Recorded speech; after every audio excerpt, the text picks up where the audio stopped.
Hi guys, this is Namcraft and welcome to the Sister Starcraft English commentary. We're going to continue on with a brand new league that I've just started casting recently. It's going to be English commentary entirely produced by me. Criticism of this really nice broodwar Starcraft remaster video game. A long time ago this game was invented and we're still watching it, playing it after 20-25 years. We're going to be having, this is round 2 and these is going to be the quarterfinals.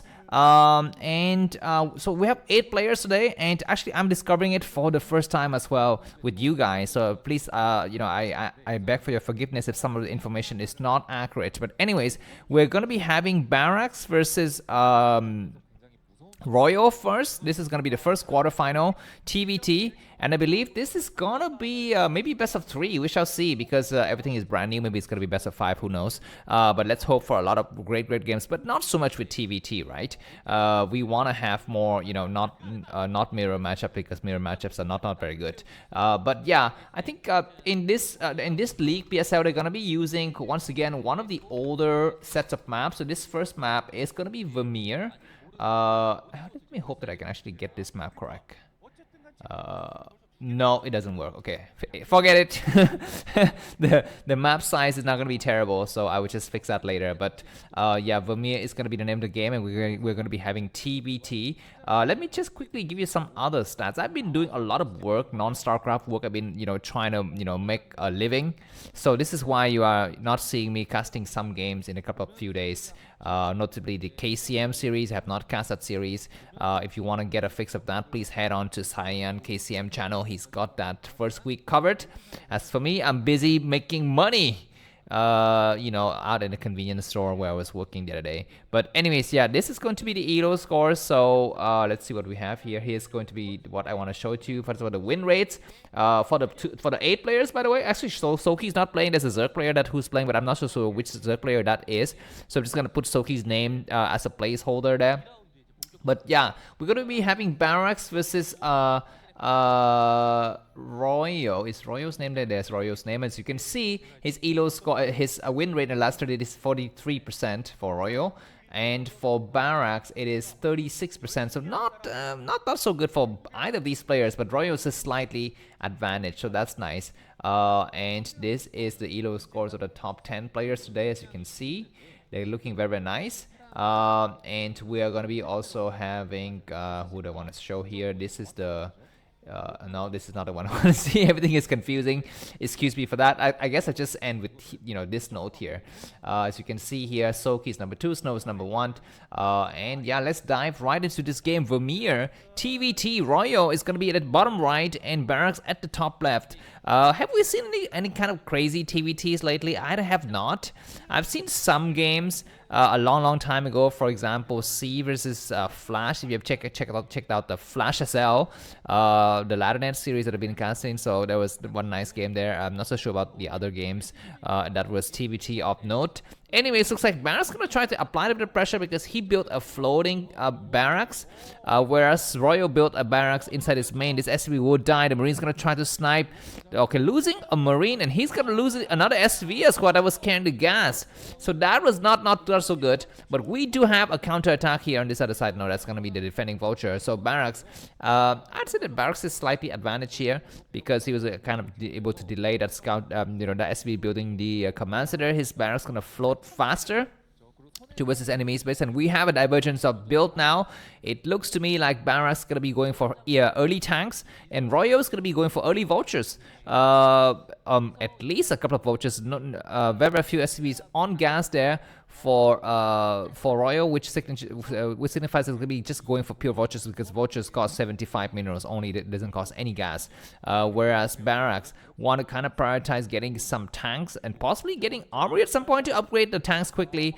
So we shall see 2 vultures already started to moving out from Royo, but we have the floating Barracks from Barracks to see it. So he's going to be able to defend. If he actually can build a supply depot in the front to just kind of wall himself in a little bit to avoid any kind of vulture run by, is going to be great. There are 3 vultures coming out from Royo, so Barracks kind of need to respect. It looks like Barracks is going to be going for okay, triple factory. So both players going to be going for triple factory. One player has got the faster triple factory. That is going to be Royo, and more vouchers. S3s who need to go somewhere else now. What the heck is happening? The S3 was having a kind of a seizure attack there for a second. They're just trying to attack that floating Barracks, but now everything's going to be working fine, I think.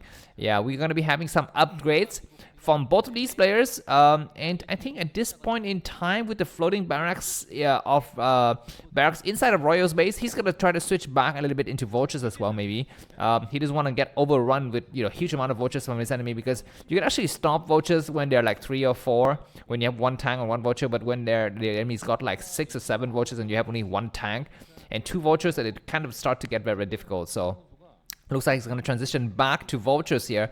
Very, very interesting. Barracks is slightly ahead in supply, 44 supply. Armor is going to be coming up for Royo, so he's going to start his upgrade. Looks like Royo doesn't have any armor, just is going to be going for a 4th factory. So Vulture War for the win. TvT these days, I think, is all about Vulture War. And surviving that initial onslaught and trying to establish a perimeter. Looks like Vulture speed is done for Barracks. Is going to move out. That looks to me like 7 Vultures. His enemy's got 5 Vultures without speed. How the heck does Barracks have more Vultures, despite the fact that he built an add-on, right away? And yeah, it looks like this floating Barracks doesn't see the 4th Barracks. So it's gonna be kind of very, very careful. Of course, Royo's got a defender's advantage. By the time these vultures get there, then the defending vultures from Royo is gonna be having more numbers, I think. But this is gonna be a crazy battle. How many? Actually, there's gonna be 8 vultures defending for Royo, and 9 attacking vultures from Barracks. Is going to send a lot more vultures, and the floating Barracks from Royo sees everything. Need to kind of create a nice concave, and 3 Goliaths pop at just the right moment. How good is the Goliath's DPS against the vulture? I'm not so sure. But anyways, looks like Barracks going to try to apply pressure. If he actually go for siege mode, then he might be able to lay down a perimeter. This map perimeter, Vermeer, it's very, very hard actually to take the 3rd base. Because your 3rd base is going to be just out in the wide open. There's a lot of places that can get exploited, and you don't have high ground to kind of fall back to. Looks like Barracks going to try to apply a bit of pressure. The tank is going to get surrounded. No, he's going to be very, very careful to not to lose that tank. That ridge on the right side of the tank is providing some nice coverage, and we're going to be having some mine exploding upon themselves here.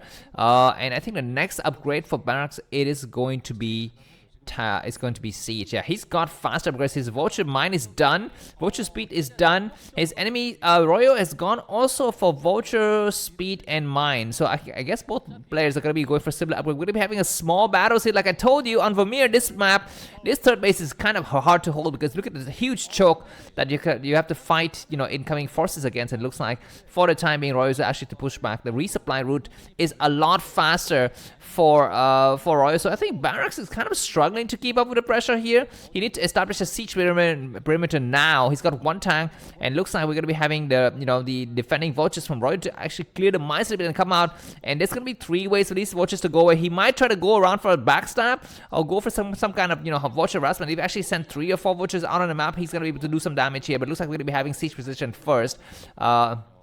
And Royo is going to allow his enemy to go out and siege. And because actually at this point in time, the goal is to stop the 3rd base. So actually if Royo can stop Barracks' 3rd base at the 11 o'clock position, that's going to be fine. He's going to be having a nice high ground advantage. It looks like Barracks going to return the rest of his forces and trying to clear those incoming forces. And looks like Royo knows that's going to back up here. Neither player is going to be going for the 3rd base. We're going to be having armory coming up. Now Barracks is going to be a later armories than Royo's armories, I think. And I think Royo's got a starport squad is almost completed. So I'm not so sure what is going to be the next move now for Royo. Is going to be switching to Wraith. Wraith would be nice because Barracks doesn't show any kind of Goliath's presence out here. Is building only tanks. And this first Wraith is going to be able to chip away at his forces. And what is going to be the reaction from Barracks? He need to retreat all of his tanks, all of his vultures, and this this nice perimeter, this nice ground he's has wasted so much time and went to set up is gonna get completely nullified, and the DMZ line is gonna get re-established. So that's kind of very, very nice move for Royo to push his enemies back with a single vulture. And now he's got Goliath, he's got tanks, he's got vultures, he's got Wraith. And what is Barracks' move? Barracks is behind by about 7 supply, and I'm not so sure how that was able to happen. Maybe he was actually prioritizing army production more than econ. That might be one of the explanation, because we actually do not see the worker count and those kind of small details. Yeah, this raid is doing a lot of damage. The second raid is going to be coming. I'm going to need to have Goliath now because Armory, I think now Armory is done. He needs to actually maybe send some SV to actually repair. Wow, nice Mind Drag to destroy or damage all of those Goliaths. They're almost dead now. The next tank shot's going to be to kill them out. And these double raids are going to have to run away now.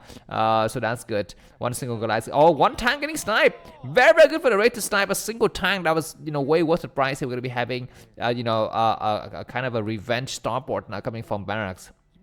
It's going to be fine, and Royo, after clearing that area outside of his expansion, is going to take his third. Looks like Barracks is not that far behind. He's also has taken his third as well. So both the players are going to be playing eye for eye, nail for nail. T2 is going to be having a small battle on this high ground. It looks like Barracks is not able to hold it. He's going to have to defend on the other side of the map. And nice forward tank from Royo that has a vision to destroy one of his enemies' forward tank. He's going to get the high ground advantage to Barracks. Barracks is going to have to scan, and so does Royo. One tank remains, and that tank is going to get destroyed. The tank on the high ground is going to attack nicely. SCV need to repair. The SCV is not repairing fast enough, and it's going to be Barracks to hold this high ground. Of course, this high ground doesn't actually mean anything. This high ground doesn't have any kind of value. We're going to be having Joshua coming from Royo, and this map for me, there are some black spots, notably behind your third base. You're going to get exploited as a way to get into your main base, so that's going to be something that we need to think about in the future. We're going to be having the dropship from Royo going the far route here, all the way towards the top right corner of the screen, and of course, it's completely undetected because there are no mines, no SCV, no turrets at all in those areas. We're going to be having vultures from Barracks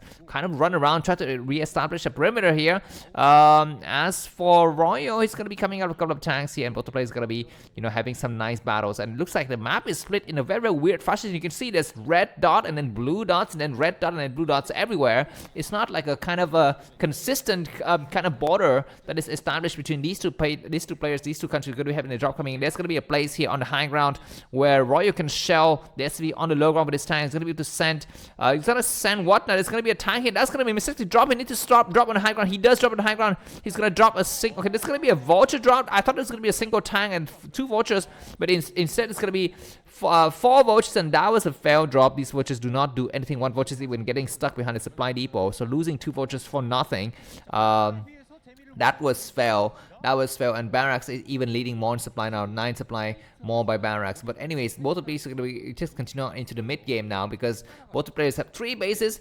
Upgrades going to be going up very, very strongly. We're going to be having +1 upgrades completed for the Blues here, and he's going to be going for already a 4th base. So I'd say the Barracks is having a nice advantage, but Royo, after that initial kind of pushback, he's not actually be able to do any kind of significant damage. He's going to be going for a clock rate technology. You can see that, whereas Royo is going to be going for double starport, now triple starport. So if this is scouted, then Royo is going to have a chance to kind of counter that with some of his own starport, or maybe going for Valkyries. But for the time being, of course, in TvT, the number of scanners is limited, but when you get to 3 or 4 bases, it's basically infinite scan. So any kind of builds you want to do, your opponent is going to be able to scout it. So there's no need to actually go for any kind of surprising move. It's going to be better for you to actually focus on, tried and true, methods. Basically, we're going to be having the 4th base now finally coming up for Royo. His 4th base is slightly delayed. We're going to be having starport, so double starport for Royo and triple starport for Barracks, but Royo's starport completes earlier. Both players going to be going for massive clock rate. It's going to be very interesting. Remember that game between who was it, Scanned, Terran player, and the other guy Sack, where going for a lot of raids but getting them spotted and sniped. That was a problem by Scan in that ASL game. So if you're going to be going for raids, you need to make sure that you constantly monitor them, and they're not scouted and sniped by your enemy's raids. Enemies going to be having a push here from Barracks. He's coming with 9 tanks. He breaks his contain, but this actually doesn't mean anything. He's going to be having Royo's going to have a reinforcement from the back, and Royo's going to gain this high ground once again. So pushing back a little bit by Barracks to establish a slight perimeter here, and he's going to apply a little bit of pressure against the 6 o'clock position. There is no base. Remember that Barracks has taken a 12 leadership position, so if Royo is not able to take the 6 o'clock position, he's going to be 1 base down. But of course, in this early stage of the game, actually does not matter. We're going to be having 5 commands that are setting up by Barracks, and Royo only have 4 for the moment. It's going to start to transfer some of the forces. But anyways, if Royo can send some SV towards the this area, he's going to try to break this area. There's only a couple of tanks, but look like the tanks from Royo is kind of terribly positioned. They're kind of all clumped up together, and no vulture support. These tanks are going to try to siege, and they're exploding so quickly. At least they're gonna be to do some more damage. We're gonna be having a mine drag from the back here. That mine is gonna explode against the tank. Very bad attack here, and more tanks getting destroyed. And these turrets gonna try to clear out, but I don't know how much damage that can do. We need to have some reinforcement from the back. And look at his face and look at his huge eyes. I'm not so sure what Barracks was thinking there when he was just starting out in the open. We're gonna be having Wraith and Valkyrie to protect. He's gonna try to maul down the tank. Where are they reinforcing Wraiths from Barracks? There they are, but they don't have Valkyries. Now it's going to be all about reaction time. Which player can react faster is going to be the win here. Very nice attack from Royo to drive these forces back. And Royo is now going to be ahead by about 15 supply. But we need to scan. Nice scan at the last minute. Valkyrie is going to snipe the Wraith here. Very good spread of Wraith from Barracks. But at the last minute, it's going to be Royo who triumph. He's going to be able to destroy every single tank. So all of that investment in the cloak technologies and the Valkyries really paid off. And Royo is going to be able to push his enemies back. Of course, his enemies is still on 5 bases and he's on 4, so that's going to be a problem. He's going to try to clear out as many tanks as possible. Where are the Goliaths? It's going to be a reinforcing Valkyrie here. This Valkyrie dies right away, and those tanks are going to get chipped away, but I think there's going to be Goliath. Yeah, there's going to be need to have Goliaths now, so that's going to be good. Royal's got 2,000 minerals in the bank. Barracks got 700. These raids are going to try to go here, but two is going to get set up. 1 turret already here. These raids will not find any kind of openings. They almost missed that base, but he's going to actually go down and discover that base. So Goliaths are going to start to go to this position. Looks like Royal's going to try to push here. He won again the 6 o'clock position for himself. Yeah, and to do that, he need to clear this area. He comes out +2 weapons, upgrade on Barracks and Royal. I would just check that momentarily, but for the timing, these 4 tanks from Barracks are going to get destroyed, and Royal pushes forward, but this push will not go far. This push surely cannot go far because there's a lot of directions you need to go through, and we're going to be having a re-establishment of the DMZ zone once again at this 9 o'clock position here. Looks like Royo cannot advance any more further than that. We're going to be having Royo with about 30 supply difference now, and Barracks is behind, but he's got more bases. He's got 5 fully functioning, whereas Royo has got technically just 4, and the 5th one is coming online now, so that's going to be good for him, but he's got a huge army advantage, Royo. He's got a lot more raids, he's got a lot more tanks and vultures, of course, because Barracks tanks were destroyed badly in the previous engagement. He's going to get destroyed even further here, and he's got not do anything. We're going to be having Goliaths coming from the low ground here. This single Goliath cannot do anything. It's going to be reinforcement, and Valkyrie coming out to snipe. Valkyrie not able to take he's able to take a couple of shots on. He's going to try to run around. You need to back up now. So these Valkyries are actually doing some good shots. I'm going to be having Royo penetrating the top right on the map. He's got a lot of forces, but there are 4 tanks protected with turrets and Goliath, and this is going to be wasting a lot of forces for Royo. He might be able to bleed out these tanks, but he's going to be losing so many tanks in the process. Reinforcement from the left side is going to be on the high ground, and I don't think this was a smart choice for Royo to push it. As you can see, he had a 30 supply lead, and after that push, he's got 0 supply lead. He's got 0 supply lead, and Royo is going to be back to the drawing board. We're going to be having the Valkyries from Barracks running around looking for things. I mean, have you ever seen a TvT game where one player makes 6 Valkyries? Have you ever seen making 6 Valkyries? Because Valkyrie is a completely useless unit if there are no raids. They cannot attack anything. The only thing they can attack is a floating building, and that's it. Anyways, looks like Royo is going to try to try again. That was a complete big blunder for me. Okay, dropship amassing, and we're going to be having another starport, so 4 starport. This is a very interesting TvT. Usually in TvT, we don't have more than 3 starport unless one of the players is going to try to go for battle cruisers. It might be the case here. We're going to be having 6 bases going up to Barracks, and maybe a 7th one going to get created at some point. And both players are going to be going for massive bases. This is going to be very nice and epic, juicy battles for all of us to watch here. Looks like he's going to try to take out the bottom left. I mean, if he can actually set up some perimeters at the bottom left before those turrets can become operational, this will be very nice. He's going to be going for a 6, sextuple drop here from Barracks, and Roy, of course, need to be prepared. Looks like he started to send some forces towards the bottom left. We're having a lot of turrets created by Barracks. So Barracks, even though he lost some of the battles and he has less supply, he's building more turrets. Very nice scan. Very nice scan to see that. And those turrets going to try to snipe those forces out. This dropship out, but it's going to be impossible because there's so many for. No, it is going to be possible. Oh my God, Barracks, what are you doing? Goliath, do your job. He's going to try to. Oh my God, how much supply was lost in that? I don't think much.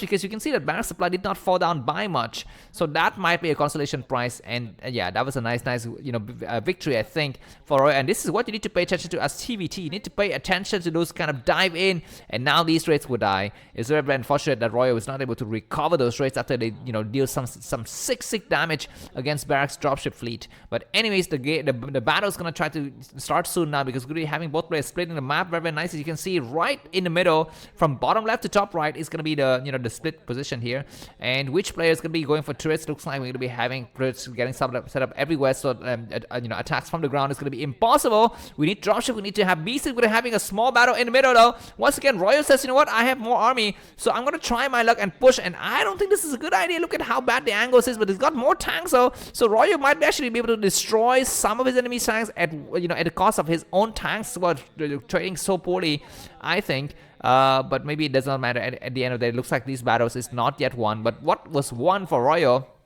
is this right corridor where he can actually go into the 2 o'clock base very easily here without any kind of problem. So that is something that he actually won there. So he's going to be able to stop Barracks to expand to that base, whereas Barracks has not yet stopped Royals from expanding towards the 830 position. We are at the 20th minute mark of the game. Both players around 170 minerals, 170 psi. Lots of minerals, lots of gases for these players. Commander is getting floated everywhere. It looks like Barracks going to try a drop somewhere else. Of course, like I told you, on Vermeer, on your third base, there's a small area behind it you can actually exploit as dropship. So he's going to try to go there, Barracks, and Royal need to see it. He's got some turrets scouting for critical areas, but he needs to send all of them towards the middle of the map, because the middle map is easier, where it's shorter distance for you to kind of send forces towards the various corners. Having the dropship in the in your expansion actually does not guarantee you have fast reaction time, and at this time of the game, reaction time is the most critical index. It is not APM, it's not macro, it's not micro, it's not how many syllables is in your name, it's how fast you can react. And it's gonna be that what will determine. Of course, Jet Li and what's this guy's name, Bruce Lee, are the best reactors ever. They're so fast, their eyes and ears reflexes freaking insane. Anyways, Valkyrie's gonna try to check for some kind of openings, but there are no openings. Looks like Roy is gonna initiate the attack first. So he's gonna try to penetrate this. There's a lot of turrets. He can try to go on a high ground. He's gonna try to drop where he looks like the reinforcement dropship from Barracks is gonna arrive on time. He's gonna try to land on high ground. There's gonna be some opening. There is some opening. He's gonna land where? He's gonna land all the way in the corner. There's gonna be some crazy battles. Looks like it's gonna be siege. Looks like it's gonna be Royal siege first, and Barracks is gonna siege later. But Barracks got more tanks on the low ground as he's gonna scramble to get into position to do some splash damage. At the end of the day, how many turrets, how many tanks remaining? Looks like each tank is gonna be to do some good shot here, but these dropships will all die. These dropships will all die. So Royal initiated the attack because he's got more money and more forces. Actually, he want to win the game. Whereas Barracks is the guy who's playing reactively. He says, you know what, come to Papa, trade badly, I don't care. And at the end of the day, I'm going to be winning the battle. So that's going to be the situation here. Roy is the one who traded poorly the entire game. Of course, there were some moments of brilliance, like the raids coming in and sniping. Some of the dropship, that was some nice attacks. But, in general, when he threw away the entire ground forces for a couple of tanks in a meaningless position, that is where you actually traded very poorly. And it looks like both players going to be having triple upgrades on their weapons, but none on the gas, none on the armor. And both of the players are maxing out. So the next stage of the game is going to be battle cruisers. We need to have battle cruisers. I don't see the science facility with that add-on that allows the battle cruiser. I don't see it yet. Anyways, looks like the jump ship from Barracks is going to try to go somewhere else. And it looks like Roy is going to try to reinforce the right side with some of his own version of the tanks here. Both players going to be building turrets in the middle of the map to slow down his enemies, dropship advancement. There's a lot of Valkyries, a lot of dropship. Looks like Roy's gonna try to push here. This is a small area, a small chunk. He needs to undo what he's doing. He's gonna try to undo right away. He will come back and leave only 2 tanks to defend against his area. So that was a smart choice to actually push again. This small chunk, he would all die. His entire force will be obliterated. Anyways, every single base on this map is taken except for one. The 230 position is the only base that's not taken. We're gonna be having dropship coming in. I think it's gonna be better for Barracks to drop right on his enemy's tanks, but he's not doing that. He's gonna drop slightly behind. This is a more conservative move. He actually doesn't risk losing the entire fleet, but he can actually, still save this high ground position because there are still some tanks on it. Anyways. Yeah, if the game goes on like this, I think Barracks will win because he's been trading a lot better. But we shall see, because switching into battle cruisers and trading doesn't really matter anymore, because when you are at the BC stage, it's all about what it's all about, how you kind of optimize your army composition, right? You need to have, a lot of BCs and throw away SCVs and stuff like that. Anyways, it's going to be a nice drop here. There's some mines on the right side, but not where it actually matters. Some dropship will get sniped, but at the end of the day, it looks like these tanks make their landing here. And what's going to be the reinforcement from Royal? He decided to go for what? I don't see him anywhere. These tanks are going to be to take out 2 bases at once, and Barracks are very close to winning. And it looks like Roy's decision is going to be going for the counterattack in the middle of the map. These tanks from Barracks are not unsieging from the position. We're going to be having a huge push in the meta. Of course, this push doesn't mean anything like I told you. He can gain one base only, and that's going to be the 12 o'clock base. If we gain that base, the base has been mining for a while. So maybe there's going to be some small economic damage, but not like losing 2 bases at the bottom left. And looks like Roy's decided to come out there for a counter attack now. The reinforcement dropship from Royo is actually not active at all. We're going to be having drop on top of the tanks to do some splash damage. What is he doing? Looks like he's going to unload some of the tanks now, and yeah, that's going to be some nice splash damage in the process, and taking out 3 bases at one. That was a nice move from Barracks. Wow, Royo is completely in the losing side now. I mean, he's able to clear out some of his enemies' tanks and stuff, but he's behind by about 15 supply now. He still have a lot of minerals remaining, but he's only mining out of a single base.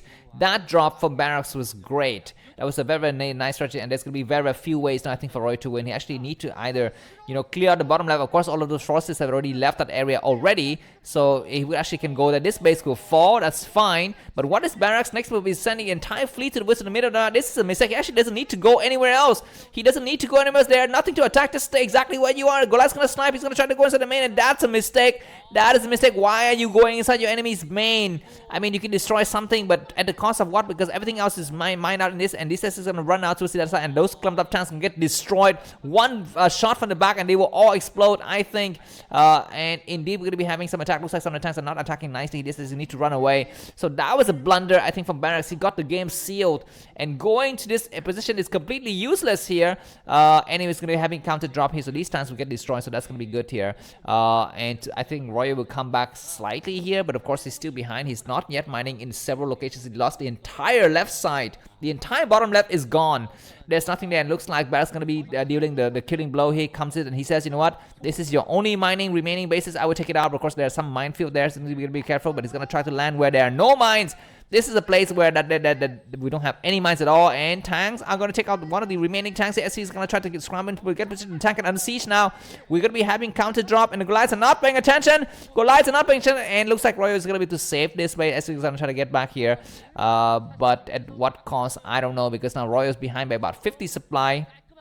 This drop was complete failure. He was able to take out some units, but not even all. And yeah, the entire top right is still mining very nicely from Barracks. So that was nice execution. So like I told you several times in my cast, in TvT, upgrades don't matter. Micro don't matter. Macro don't matter. What matters is dropship.